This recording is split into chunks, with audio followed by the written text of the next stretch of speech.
کبھی سوچا ہے اگر ایک آواز تمہارے شعور کو پھاڑ دے، اگر ایک چیخ تمہاری آنکھوں کی روشنی کھا جائے تو وہ کون ہو سکتا ہے؟ یہ صرف ایک کہانی نہیں، یہ دجال کی حقیقت ہے جو ظہور سے پہلے بھی زمین کے اندر حرکت کرتا ہے۔ ایک بار ایک وادی میں اس کی چیخ گونجی تو وہاں موجود ہر انسان بینائی سے محروم ہو گیا۔ نہ زخم تھے، نہ خون، بس خاموش آنکھیں اور کان جو سننے کے قابل نہ رہے۔ وہ وادی آج بھی زمین پر ہے، لیکن وہاں جانا منع ہے کیونکہ وہ چیخ اب بھی فضا میں قید ہے۔ کہا جاتا ہے کہ دجال کے منہا سے نکلنے والی آواز صرف چیخ نہیں، ایک شیطانی فریکوینسی ہے جو انسان کے دماغ کو جلا دیتی ہے اور آنکھوں کی روشنی کو کھا جاتی ہے۔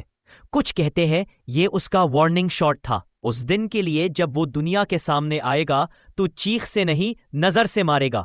اگر تم ان رازوں کو سننے کے قابل ہو تو اس چینل کو سبسکرائب کرو، کیونکہ جو کچھ آنے والا ہے وہ تمہارے حواس کو ہلا دے گا۔